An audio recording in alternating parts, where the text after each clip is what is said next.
السلام عليكم ورحمة الله وبركاته. أخياري وايدين سلامني halka aad naga dheehanaysaan waa caatay media iyo caynti show. Fadlan haddii aad nala joogtana maaragtay si gudbi oo share garay, haddii kalena nagu soo biir oo subscribe dheh. waxaan rabnaa si guud mara oo degdeg ah inaan u guud marno oo uga hadalno ma dhaba oo dawladda Soomaaliya in loo keenay diyaaradda Turkishka ee maaragtay droniska ee TB2 loo yaqaan.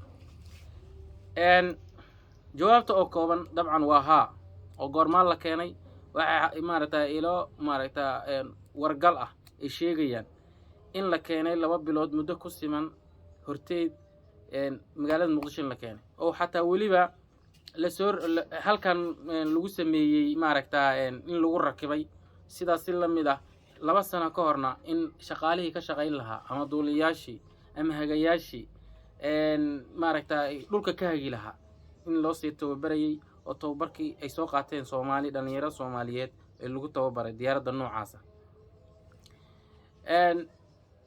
haddaba maxaa faa'iido hay Soomaaliya u leedahay?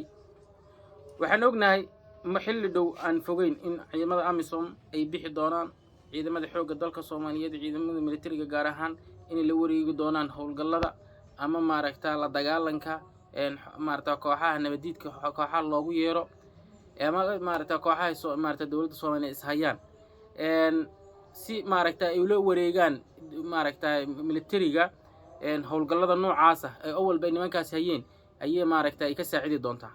sidaas la mid ah nimankii mucaaradka waxay ka muujiyeen walaac iyo maaragtay gaar ahaan hogaamiyaha maaragtay xisbiga wadajir Cabdiraxmaan Shakuur asagoo yiri dawlad maaragtay sidee dawlad sii dhici doonta sidee maaragtay ay loogu keeni karaa diyaaradda noocaas asa ahaatee waxa weeyaan waa ciwaayo ka bariyay waliba maaragtay waa waxyaalaha khaladaadka ay maaragtay galayaan nimanka mucaaradka ayay ka mid tahay.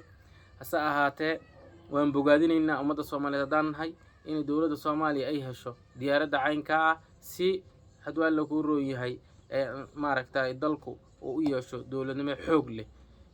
aad iyo aad baan u soo dhaweynaynaa walaalayaal mar kale haddii aad nala joogteenna subscribe dhaha, haddii aad maaragtay awal nala joogteenna sii qaybiya, haddii kale subscribe dhaha. Assalaamu calaykum waraxmatullaahi wabarakaatuh.